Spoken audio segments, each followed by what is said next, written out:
There's something happening in Crimea that Moscow doesn't want the world to see. It's not a major battle. It's not thousands of Ukrainian soldiers pouring across the border with tanks and artillery. What's happening in Crimea right now is far more dangerous for Russia, and it's unfolding right in front of the world's eyes that most people aren't noticing. On April 6, the last operating railway ferry on the Kerch Strait was destroyed by a Ukrainian drone at night. The final sea route for transporting fuel, ammunition, and military equipment was completely wiped out. On April 20, 2 heavy landing ships of the Black Sea Fleet were attacked right in Sevastopol Bay. That same night, radars, oil depots, and communication systems of Russia across the peninsula burned simultaneously. And throughout a week in April, Ukraine systematically attacked the entire overland supply corridor connecting Russia to Crimea. 3 ammunition depots, 3 supply depots, 2 logistics centers were destroyed in succession.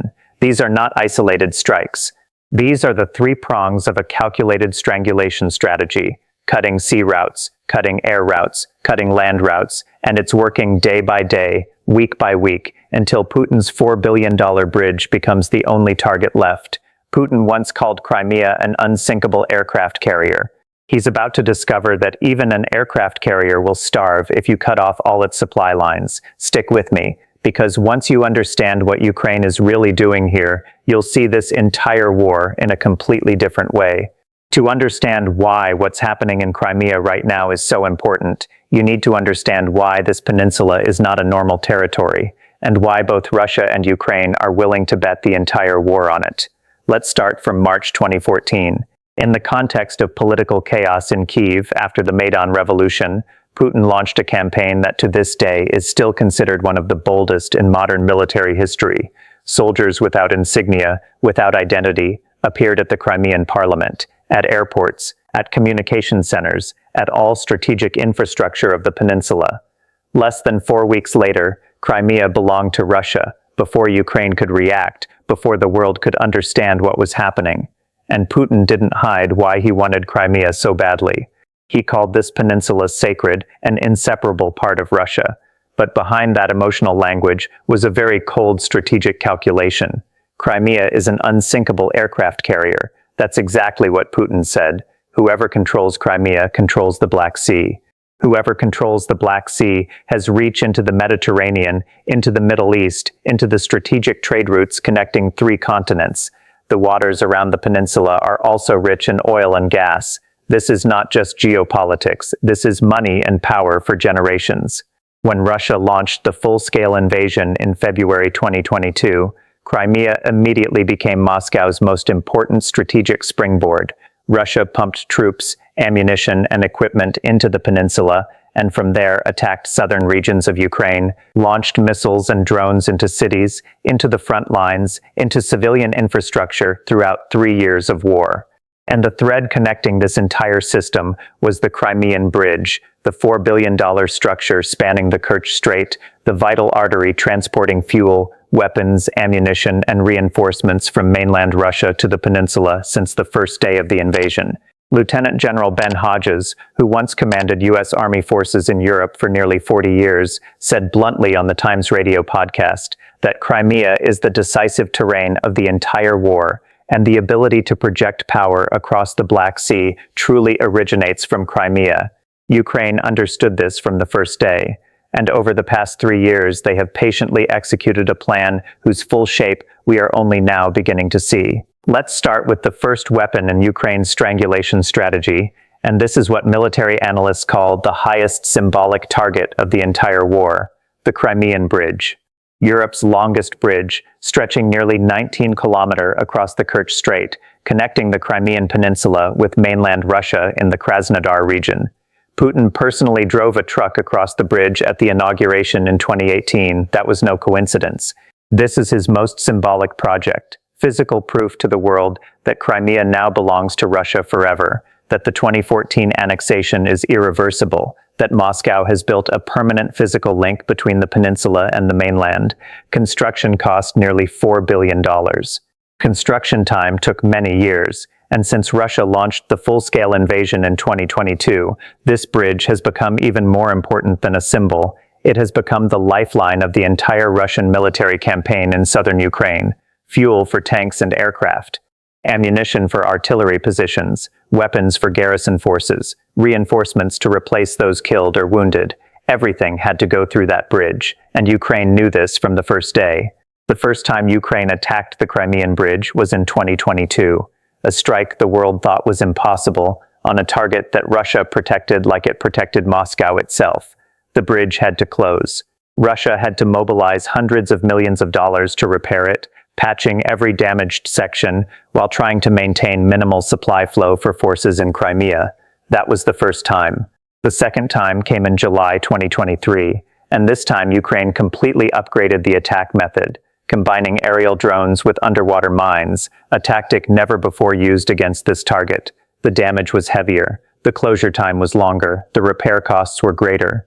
Russia deployed rows of barges around the bridge piers for protection, installed additional defense systems, increased patrols, but Ukraine still continued to find ways to penetrate each layer of defense. The third time came in June 2025. The bridge had to close again, Russia had to repair again, had to spend money again, had to explain to the people of Crimea why the route considered impregnable kept getting attacked continuously. Now stop for a second and think about this from a strategic perspective, because this is where the story gets really interesting.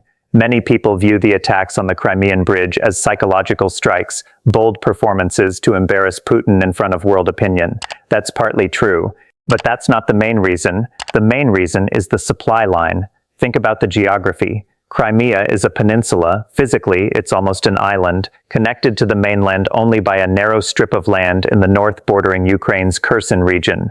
Russia does not control that strip of land, so how does Russia supply forces in Crimea? The answer up to now has only had two truly viable large-scale routes, the sea route across the Kerch Strait and the Crimean Bridge. Now some people will ask, Russia has seized enough territory in southern Ukraine to establish an overland corridor from mainland Russia through Donbass down to Kherson and into Crimea. That's true, Russia has done that. And they have even built additional new railway lines through the occupied regions to supplement that corridor. But here's the problem. The entire overland route runs close to the front line, within range of Ukrainian drones, within range of Ukrainian missiles, within range of Ukrainian artillery in some sections. You can't transport thousands of tons of fuel, ammunition, and military equipment every day along a route that the enemy can see and attack at any time. And those new railway lines that Russia spent effort building, they are also targets of Ukrainian missiles, of Ukrainian Special Forces, of sabotage campaigns that Ukraine has carried out deep in occupied territory. Therefore, the Crimean Bridge remains the main route, irreplaceable at a strategic scale, no matter how much Russia wants to replace it. And that's exactly what Ukraine wants you to understand about their strategy. But attacking the bridge is only part of the picture. Because parallel to the bridge, the Kerch Strait also has a second transport route that fewer people pay attention to, railway ferries. These ships transport what the bridge sometimes cannot handle efficiently: heavy armored vehicles, large quantities of fuel, bulky military equipment. And Ukraine has quietly wiped out this entire ferry route in the same way they attacked the bridge, step by step, ship by ship, until there was nothing left to erase. In the spring and summer of 2024, Ukraine attacked multiple ferries on both the Crimea side and the Russian Krasnodar side. Russia was forced to use barges as a temporary solution, but barges could not replace railway ferries at the necessary scale. Then, in March 2026, Ukraine disabled the ferry Avangard, one of the last operating ferries on the route. And then, on the night of April 6, 2026, the Special Operations Unit of Ukrainian Military Intelligence carried out a nighttime attack on the railway ferry Slavyanen, anchored in the Kerch Strait. Slavyanen was not an ordinary ship. This was the ferry that once transported fuel, ammunition, military equipment, and weapons for Russian forces on the peninsula. And after the attack on the night of April 6, it could no longer operate. This is the most important thing you need to understand. Slavyanen was the last operating railway ferry on the Kerch Strait, not one of many, the very last one. When it was disabled, the entire railway ferry route, which had been the most important supplementary transport route for Russia after the bridge, was completely wiped out. And now think about what that means in reality. Russia lost the ferry route. The overland corridor is under continuous attack and lacks the capacity to replace it. That means the entire supply burden for Russian forces in Crimea, fuel, ammunition, weapons, reinforcements, now has to go through a single point, the Crimean Bridge, a single target, predictable, no alternatives. This is the logic of modern siege warfare, and Ukraine is executing it with astonishing precision. You don't need to destroy the main target immediately. You just need to eliminate each alternative one by one until the opponent has no choice but to funnel everything into a single point, and then you attack that point. Lieutenant General Ben Hodges has spoken very bluntly about this. He doesn't believe Ukraine needs to launch a direct infantry assault into Crimea right now. That's not necessary yet and would be very costly. What needs to be done is to continue sustained strikes on airfields, on air defense systems, on supply infrastructure, until Russia no longer has the ability to maintain forces on the peninsula at a level that can fight effectively. And about the bridge, Hodges didn't use vague language. That bridge will eventually collapse. Not might, not could happen, will collapse. And when that happens, when Putin's most symbolic $4 billion bridge collapses into the Kerch Strait, the entire Crimea will be completely cut off from mainland Russia. Tens of thousands of Russian soldiers on the peninsula will have no safe supply route, no retreat route, no stable source of fuel, ammunition, and weapons. That is the moment when Ukraine's entire strangulation strategy converges on one point. But the bridge is only the first front. And to understand why Crimea is collapsing from within, you need to go back to September 2023, to an attack that military analysts later called Operation Crab Trap, one of the boldest and most calculated strikes Ukraine has carried out. British and French-supplied Storm Shadow cruise missiles were launched directly at the headquarters of the Black Sea Fleet in Sevastopol, not at a ship, not at an ammunition depot, not at a port infrastructure facility, but at the headquarters itself, where the highest-ranking officers of the fleet were meeting, planning, and coordinating all Russian naval operations in the Black Sea. More than 30 officers were killed, more than 100 were wounded. Ukraine had struck straight into the brain of the entire force, and the message sent could not be clearer. There is no safe place in Crimea, not even the most heavily guarded command headquarters. To understand why that strike was so important, you need to understand what the Black Sea Fleet really is to Russia. This is not just a naval force. This is the tool Russia used to dominate the entire Black Sea for decades, to blockade Ukrainian ports, control commercial shipping routes, and more importantly, project military power into the Mediterranean and further into the Middle East. The fleet's base is Sevastopol, the port city that Russia has controlled since Soviet times, the place Putin considers the soul of Russia's entire naval strategy in the south. Losing Sevastopol means losing the Black Sea. Losing the Black Sea means losing Russia's entire strategic power projection into the Mediterranean region. And Ukraine understood this from the first months of the war, right from 2022. Ukrainian drones began attacking the Black Sea Fleet right in Sevastopol. Those initial strikes were still limited in scale, but carried an undeniable clear message. Sevastopol is no longer a safe zone. The fleet can no longer anchor comfortably at its home port without fear of attack. Then warships began to be sunk right at Sevastopol naval base. Russia lost important naval assets not at sea during combat, but right at its home port, right at the place considered the safest. In August 2022, the Saki Air Base was hit by a series of large explosions. According to satellite imagery, 7 aircraft were completely destroyed, 3 others heavily damaged. These were planes sitting on the ground, at a base Russia thought was beyond Ukraine's reach. They were wrong. Storm Shadows continued to wipe out defensive structures across the peninsula. Kamikaze drones burned more planes right on the ground at air bases. In January 2024, Ukraine struck the Belbek base. 3 military aircraft were damaged. And Russia's air defense systems on the peninsula were destroyed one by one in such a systematic sequence that it was clearly pre-planned. Each time one air defense system was lost, Crimea's airspace gained another hole, and that hole allowed Ukraine to carry out the next strike deeper, more precisely, and more devastatingly. Russia responded by pulling some air defense systems from northwest Crimea to focus on protecting the area around the Crimean Bridge, but that only made the rest of the peninsula more vulnerable than ever. This is the inescapable loop that Ukraine has designed for Russia. Previously, when Ukraine destroyed an air defense system, Russia could transport a new one across the bridge or by ship to replace it. The loop could be maintained, losses could be compensated. But now, with supply lines being tightened every day, with ferries wiped out, and the bridge under serious threat, Russia no longer has the ability to replace what has been lost. Every asset destroyed is lost permanently, and the final result of that loop is something unimaginable just a few years ago. The Black Sea Fleet was forced to withdraw from Sevastopol, the base Russia has controlled since Soviet times, and hide in more distant, less strategic ports, farther from Crimea.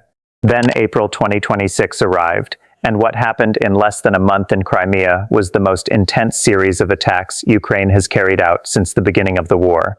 On April 7th, Ukraine's unmanned systems forces deployed FP-2 drones, the new generation of one-way attack drones with significantly heavier warheads than previous ones, striking the Kyiv airbase deep inside Crimea, 165 km from the front line. The result: 4 Russian Orion drones were destroyed, 1 P-37 radar was eliminated, with heavy damage across the entire base area. What was notable was that the FP-2 drone flew straight through the hangar door and exploded inside. The metal hangar, once considered sufficient to protect assets from smaller drones, but not enough against Ukraine's new drone generation. On April 4th, Ukrainian drones destroyed a radar from an S-400 air defense complex in Feodosia, one of the most modern air defense systems Russia had deployed on the peninsula.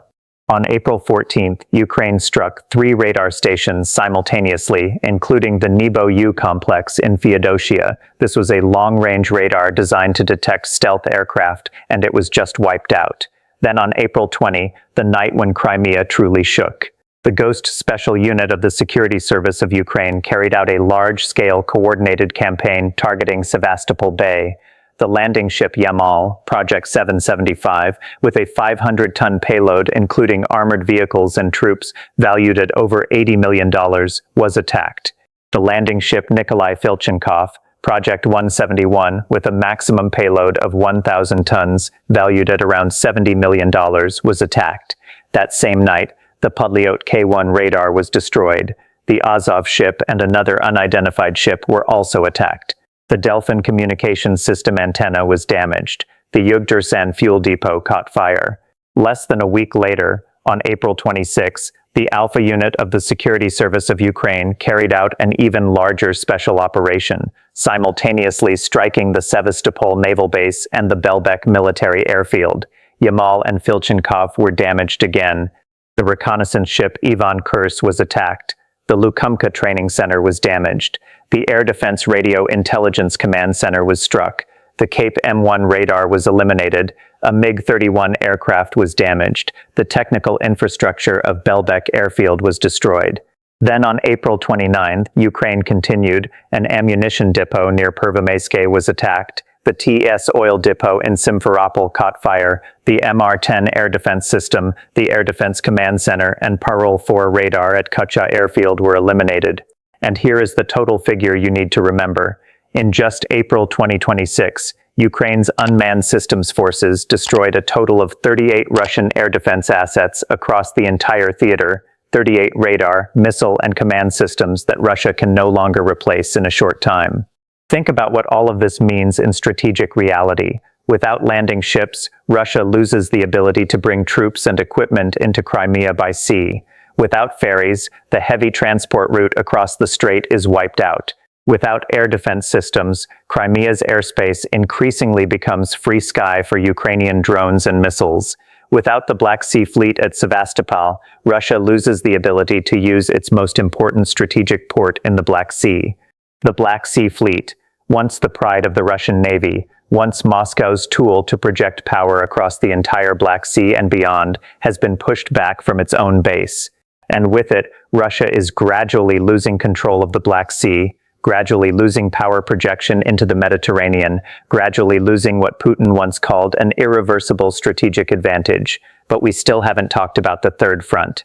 Because while Ukraine is taking down the sea supply lines and destroying the fleet, they are also carrying out something in parallel, a systematic attack campaign on the very fuel sources and overland supply corridors that Russia is desperately relying on to keep Crimea alive. And that is the third front, the front that receives the least attention but is perhaps the most important in Ukraine's entire strangulation strategy, because it strikes at what no army can fight without even for a single day: fuel and overland supply routes. In the span of 1 week, in April 2026, Ukraine carried out the most systematic and smoothly coordinated attack campaign they have ever conducted, targeting the entire overland supply corridor connecting Russia with Crimea. 3 ammunition depots were struck and heavily damaged. 3 supply depots were destroyed or disabled. 2 logistics centers coordinating the entire supply flow along the corridor were wiped out in the same short period of time. These are not isolated strikes. This is a surgical campaign designed to cut multiple links in the same supply chain simultaneously. And to understand why that is so important, you need to understand what this overland supply corridor really means to Russia in the current context. As I mentioned earlier, Russia has seized enough territory in southern Ukraine to create an overland corridor from mainland Russia through occupied areas in Donbass down to Kherson and into Crimea.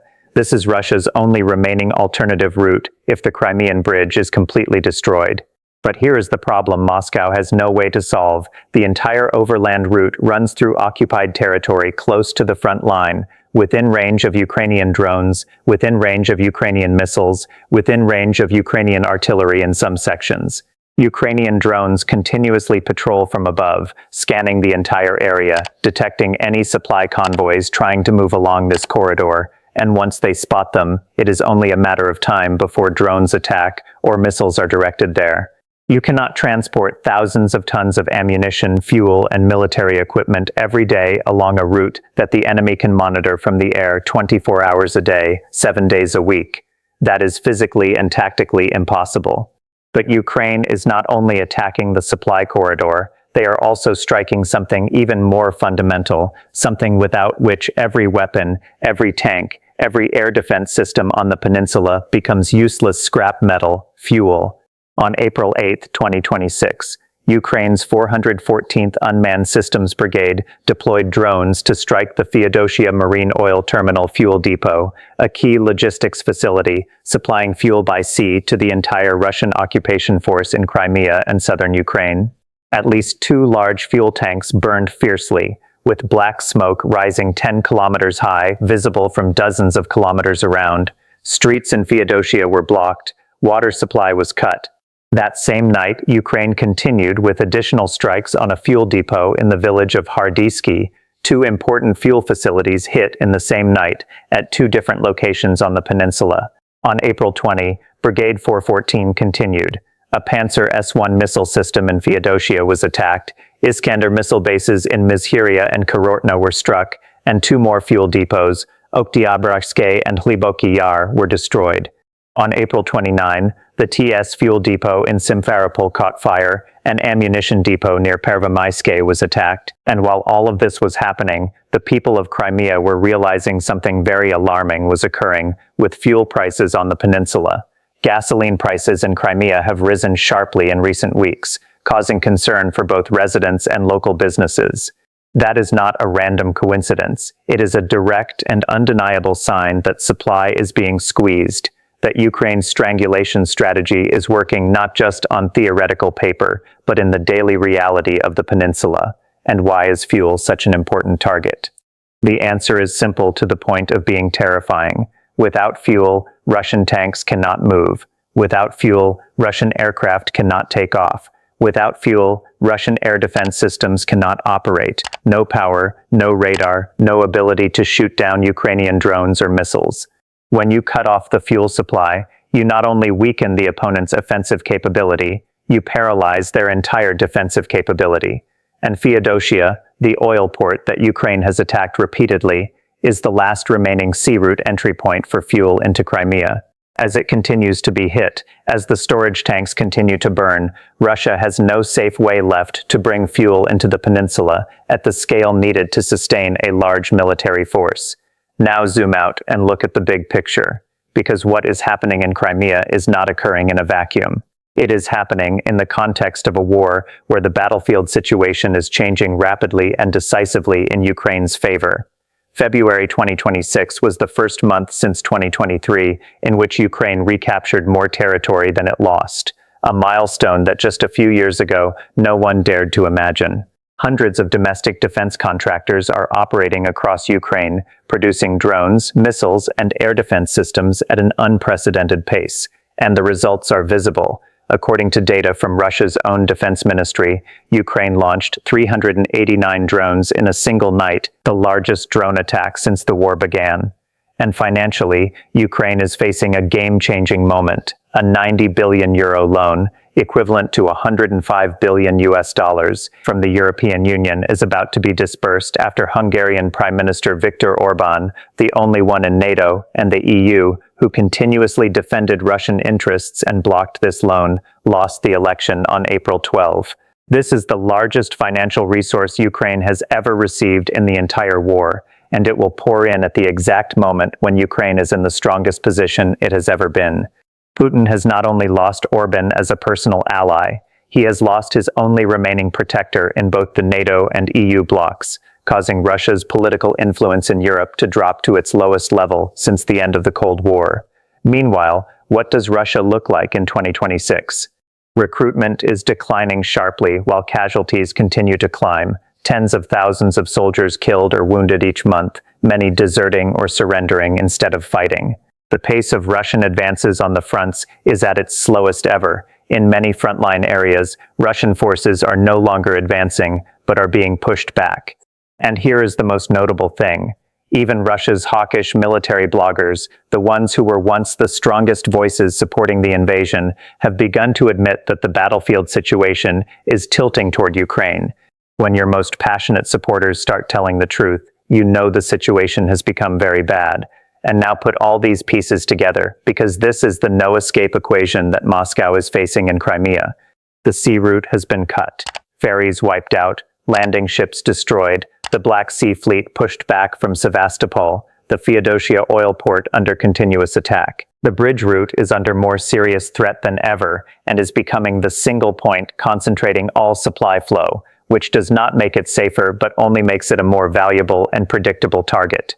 The overland route through Donbass and Kherson is under continuous attack and cannot transport sufficient volume to sustain a large garrison force, and fuel, without which every weapon becomes useless, is running low, prices are rising, supply is being squeezed every day. Russia is facing three options, and all of them are bad. Option 1, reinforce the defense of Crimea, but without troops, without supplies, without fuel. That is almost impossible to do. Option 2, a controlled withdrawal, but that is equivalent to admitting strategic defeat in the place Putin once declared sacred and inseparable, and it would be the most devastating political blow he has suffered in his entire career. Option 3, maintain the status quo, but that means accepting being slowly strangled, letting Crimea die gradually, while no longer having enough resources to defend it effectively. And here is the most important thing in this entire analysis. This is the first time in the history of the war that Russia no longer has the ability to replace what has been lost in Crimea. Previously, every time Ukraine destroyed an asset, an air defense system, an ammunition depot, a warship, Russia could send something else to replace it across the bridge or by ship. That loop could be maintained. But now, with supply lines being squeezed in all directions at the same time, that loop has been broken. Every asset destroyed is lost permanently, and Crimea is becoming a closed trap that Moscow itself stepped into in 2014 without realizing that the day the lid would close was coming. Now, let's look at the big picture, because when you look at these three fronts all at once, you will see something that not everyone realizes when following each individual event separately. The Crimean Bridge has been attacked 3 times, the Black Sea Fleet has been pushed back from Sevastopol, the ferry route has been completely wiped out, the overland supply corridor is under continuous attack, fuel depots are burning from Feodosia to Simferopol, 38 air defense assets have been destroyed in just 1 month. Taken separately, these events may look like opportunistic strikes, disconnected tactical victories with no connection to each other. But that is not what you are seeing. What you are seeing is a strangulation strategy drawn up from the very first day of the war and executed patiently, consistently, step by step, for over 3 years. Not direct frontal assaults, not massive troop deployments, but cutting off each supply line, destroying each defense system, eliminating each alternative, until the opponent has nowhere left to maneuver. And now, all those pieces are converging on one point. Think about what happens if the Crimean bridge collapses, not damaged, not temporarily closed for repairs, but completely collapses, with its concrete and steel spans falling into the Kerch Strait. The entire Crimea is completely isolated from mainland Russia. The tens of thousands of remaining Russian soldiers on the peninsula, with no supply route, no retreat route, no fuel, no ammunition, become completely isolated pawns in a game they can no longer win. The Black Sea Fleet, already pushed back from Sevastopol, loses its last strategically meaningful base, and with it, Russia loses the ability to control the Black Sea, loses power projection into the Mediterranean, loses the entire tool that Moscow has used to project power southward and westward for decades.